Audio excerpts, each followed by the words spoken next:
ਅਗਲੀ ਮਿੰਟੂ ਜੀ ਗੱਲ ਕਰਦੇ ਜਾਈਏ, ਪੰਜਾਬ ਵਿੱਚ ਫਿਰ ਤੋਂ ਸਿਆਸੀ ਮੁੱਦਾ ਬਣੇਗਾ ਡਰੱਗ। ਜੀ ਗੱਲ ਇਹ ਆ ਕਿ ਜਿਹੜੀ ਹੁਣ ਡਰੱਗ ਦੀ ਕਹਾਣੀ ਹੈ ਉਹ ਵੇਖੋ ਕਾਂਗਰਸ ਵੀ ਨਹੀਂ ਦੁਹਰਾ ਸਕਦੀ, ਅਕਾਲੀ ਵੀ ਨਹੀਂ ਦੁਹਰਾ ਸਕਦੇ ਤੇ ਆਮ ਆਦਮੀ ਪਾਰਟੀ ਵੀ ਨਹੀਂ। ਤੇ ਤਿੰਨੇ ਹੀ ਮਤਲਬ ਕਿ ਆਪੋ ਆਪਣੀ ਜਗ੍ਹਾ ਤੇ ਨਮੋਸ਼ ਖੜੇ ਆ ਤੇ ਖਾਮੋਸ਼ ਖੜੇ ਆ। ਕਿਉਂਕਿ ਅਰਵਿੰਦ ਕੇਜਰੀਵਾਲ ਨੇ ਵੀ ਦਾਅਵਾ ਕੀਤਾ, ਅਮਰਿੰਦਰ ਸਿੰਘ ਨੇ ਵੀ ਦਾਅਵਾ ਕੀਤਾ ਤੇ ਦਾਅਵਾ ਸੁਖਬੀਰ ਸਿੰਘ ਬਾਦਲ ਵੀ ਕਰ ਗਿਆ ਜੀ। ਤੇ ਇਹ ਜਿਹੜੀ ਜੜ ਸੀ ਉਹ ਨਹੀਂ ਪੁੱਟੀ ਗਈ। ਅਸੀਂ ਹਰੇਕ ਵਾਰੀ ਕਿਹਾ ਕਿ ਐਸਾ ਸੰਭਵ ਹੀ ਨਹੀਂ ਹੈ, ਕਿਉਂਕਿ ਨਾ ਤੁਹਾਡੇ ਕੋਲ ਵਿਜ਼ਨ ਆ, ਨਾ ਤੁਹਾਡੇ ਕੋਲ ਜੁਰਤ ਆ, ਨਾ ਤੁਹਾਡੇ ਕੋਲ ਮੈਕੈਨਿਜ਼ਮ ਆ, ਨਾ ਤੁਹਾਡੇ ਕੋਲ ਸੋਸ਼ਲ ਅਧਿਐਨ ਨੇ। ਇਹ ਚੀਜ਼ਾਂ ਤੋਂ ਬਗੈਰ, ਕਿਉਂਕਿ ਨਸ਼ਾ ਤੇ ਖਤਮ ਕਰਨਾ ਤਾਂ ਤੁਸੀਂ ਮੈਨੂੰ ਦੱਸ ਦਿਓ ਯੂਐਸ 'ਚ ਸੰਭਵ ਹੈ? ਅਜੇ ਤੱਕ ਤਾਂ ਨਹੀਂ ਹੋਇਆ। ਯੂਐਸ ਦੇ ਨਾਲੋਂ ਵੱਧ ਤਾਂ ਨਹੀਂ ਅਸੀਂ ਹੈਗੇ, ਆਧੁਨਿਕ ਨਹੀਂ ਹੈਗੇ ਅਸੀਂ। ਤਾਂ ਗੱਲ ਇਹ ਆ ਕਿ ਕੈਨੇਡਾ 'ਚੋਂ ਪੁੱਛ ਲਓ, ਆ ਪੰਜਾਬੀ ਰਹਿੰਦੇ ਨਾ। ਮਤਲਬ ਕਿ ਜੇ ਉਹਨਾਂ ਮੁਲਕਾਂ 'ਚ ਜਿਹੜੇ ਵਿਕਸਿਤ ਮੁਲਕ ਨੇ ਤੇ ਸਾਥੋਂ ਕਈ ਗੁਣਾ ਅਗਾਂਹ ਨੇ GDP ਦੇ ਮਾਮਲੇ 'ਚ ਵੀ, ਹਰੇਕ ਖੇਤਰ 'ਚ, ਉਹ ਉੱਥੇ ਨਹੀਂ ਖਤਮ ਕਰ ਪਾ ਰਹੇ ਇਹਨਾਂ ਸਮੱਸਿਆਵਾਂ ਨੂੰ। ਹਾਂ, ਇਹ ਆ ਕਿ ਤੁਸੀਂ ਇਸ ਤਰ੍ਹਾਂ ਦੀ ਪਾਲਿਸੀ ਲਿਆ ਕੇ, ਇਸ ਤਰ੍ਹਾਂ ਦੇ ਅਧਿਐਨ ਵਗੈਰਾ ਲਿਆ ਕੇ, ਇਸ ਤਰ੍ਹਾਂ ਦੇ ਅਲਟਰਨੇਟਿਵ ਲਿਆ ਕੇ, ਜਿਵੇਂ ਕੁਝ ਚੀਜ਼ਾਂ ਤੁਹਾਡੇ ਇੱਧਰ ਲੀਗਲਾਈਜ਼ ਕਰ ਦਿੰਦੇ ਨੇ, ਕਿ ਤੁਸੀਂ ਉਹ ਠੱਲ ਪਾ ਸਕਦੇ। ਹੁਣ ਇਹ ਤਾਂ ਕੋਰਾ ਝੂਠ ਹੁੰਦਾ ਨਾ ਕਿ ਮੈਂ ਨਸ਼ਾ ਇੰਨੇ ਦਿਨਾਂ 'ਚ ਖਤਮ ਹੀ ਕਰ ਦੇਵਾਂ, ਤੇ ਤੁਹਾਡੇ ਸਾਹਮਣੇ ਝੂਠ ਫੜੇ ਗਏ ਨੇ, ਐਕਸਪੋਜ਼ ਹੋ ਗਏ। ਇਹਨਾਂ ਨੇ 3 ਮਹੀਨੇ ਦਾ ਕਿਹਾ ਸੀ, ਕਿਸੇ ਨੇ 28 ਦਿਨ ਦਾ ਕਿਹਾ ਸੀ, ਉਹ ਸਾਰੇ ਐਕਸਪੋਜ਼ ਹੋ ਗਏ ਨੇ। ਮਤਲਬ ਕਿ ਇਹ ਪਾਰਟੀਆਂ ਤੇ ਹੁਣ ਡਰੱਗ ਦਾ ਨਾਮ ਹੀ ਨਹੀਂ ਲੈਣਗੀਆਂ, ਡਰੱਗ ਦੇ ਮੁੱਦੇ ਤੇ।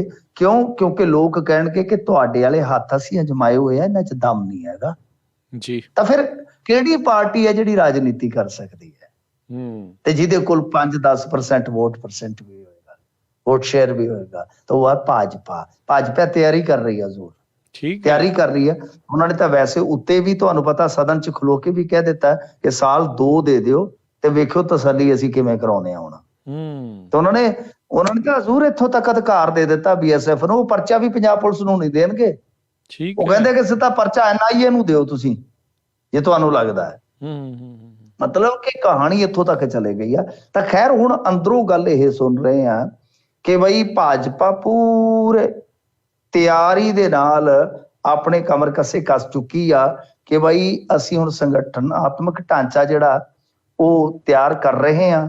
ਤਿਆਰੀ ਉਹਦੀ ਹੋ ਵੀ ਰਹੀ ਹੈ। ਤੁਸੀਂ ਉਸ ਸੰਗਠਨਾਤਮਕ ਢਾਂਚੇ ਦੀ ਇੱਕ ਰਚਨਾ ਦੇਖੋਗੇ ਜੇ, ਤਾਂ ਉਹਦੇ 'ਚ ਵੀ ਜਿਹੜੇ ਜੈਨੀ ਵਰਗੇ ਜਾਂ ਗਰੇਵਾਲ ਵਰਗੇ ਲੀਡਰ ਆ, ਉਹ ਤੁਹਾਨੂੰ ਨਦਾਰਦ ਨਜ਼ਰ ਆਉਣਗੇ, ਜਿਹੜੇ ਕਿਸਾਨ ਵਿਰੋਧੀ ਰਹੇ ਨੇ। ਤਾਂ ਮਤਲਬ ਕਿ ਉਹਨਾਂ ਨੂੰ ਬਾਹਰ ਕਰ ਦਿੱਤਾ ਗਿਆ। ਔਰ 11 ਐਸੇ ਜ਼ਿਲ੍ਹਾ ਪ੍ਰਧਾਨ ਲਾਏ ਨੇ ਇਹਨਾਂ ਨੇ, ਜਿਹੜੇ ਅਕਾਲੀ ਜਾਂ ਕਾਂਗਰਸੀਆਂ 'ਚੋਂ ਆਏ ਆ ਤੇ ਜਿਹੜੇ ਜ਼ਿਆਦਾਤਰ ਮਾਲਵੇ 'ਚੋਂ ਨੇ ਜੀ। ਤਾਂ ਇਸ ਤਰ੍ਹਾਂ ਭਾਰਤੀ ਜਨਤਾ ਪਾਰਟੀ ਜਿਹੜੀ ਹੈ ਉਹ ਤਿਆਰੀ ਕਰ ਰਹੀ ਹੈ ਕਿ ਇੱਕ ਪੂਰੀ ਮਤਲਬ ਕਿ ਐਗਰੈਸਿਵ ਰਣਨੀਤੀ ਨਾਲ, ਐਗਰੈਸਿਵ ਅਪਰੋਚ ਦੇ ਨਾਲ ਡਰੱਗ ਦਾ ਮੁੱਦਾ ਜਿਹੜਾ ਹੈ ਉਹ ਸ਼ਹਿਰਾਂ ਤੋਂ ਲੈ ਕੇ ਪਿੰਡਾਂ ਤੱਕ ਪਹੁੰਚਾਇਆ ਜਾਵੇ, ਉਹਨੂੰ ਚਲਾਇਆ ਜਾਵੇ ਪੂਰਾ। ਜਾਨੀ ਮਤਲਬ ਕਿ ਜ਼ੋਰਦਾਰ ਇੱਕ ਮੁਹਿੰਮ ਛੇੜੀ ਜਾਵੇ। ਤਾਂ ਭਾਰਤੀ ਜਨਤਾ ਪਾਰਟੀ ਆਪਣੇ ਪਰ ਤੋਲ ਰਹੀ ਹੈ। ਹੁਣ ਦੇਖਣਾ ਹੋਏਗਾ। ਫਰਜ਼ ਕਰੋ, ਵੈਸੇ ਚਲੋ ਇਹ ਹਾਈਪੋਥੈਟੀਕਲ ਗੱਲਾਂ ਹੁੰਦੀਆਂ ਨੇ, ਫਰਜ਼ ਕਰੋ ਜੇ ਉੱਤੋਂ ਕੇਂਦਰ ਸਖਤਾਈ ਕਰਦਾ ਹੈ, ਤੇ ਇਧਰੋਂ ਮਤਲਬ ਕਿ BSF ਹੈ ਜਾਂ ਜਿਹੜੀਆਂ ਹੋਰ ਆਪਣੀਆਂ ਏਜੰਸੀਆਂ ਤਾਲਮੇਲ ਕਰਕੇ ਸਾਲ 1.5 ਸਾਲ 'ਚ ਇਹਦਾ ਡੰਗ ਘੱਟ ਕਰ ਦਿੱਤੀਆਂ ਨੇ। ਉਤੋਂ ਹੁਣ ਤੁਸੀਂ ਦੇਖਿਆ ਹੋਣਾ, ਮਾਨ ਸਾਹਿਬ ਉੱਥੇ ਕਹਿੰਦੇ ਵੀ ਡੋਡੇ ਬੀਜੋ ਸਦਨ 'ਚ ਖੜ ਕੇ, ਤੇ ਮਾਨ ਸਾਹਿਬ ਨੂੰ ਕਹਿਣ ਕਿ ਕੋਈ ਗੱਲ ਨਹੀਂ ਮਾਨ ਸਾਹਿਬ ਤੁਹਾਨੂੰ ਦਿੱਤਾ ਕਲਟੀਵੇਸ਼ਨ ਦਾ ਵੀ। ਇਹ ਜਿਹੜੇ ਚੀਜ਼ਾਂ ਇਹ ਬਣਦੀਆਂ ਨੇ, ਸੋਚ ਕੇ ਦੇਖੋ ਜੀ। ਆਪਾਂ ਇੱਕ ਮਤਲਬ ਕਿ ਕਲਪਨਾ ਕਰ ਰਹੇ ਹਾਂ, ਤਾਂ ਦੇਖੋ ਕਿ ਕਿੱਦਾਂ ਇਹ ਅਸਰ ਹੁੰਦਾ ਇਹਨਾਂ ਚੀਜ਼ਾਂ ਦਾ। ਮੈਂ ਕਿਉਂ ਕਹਿ ਰਿਹਾ?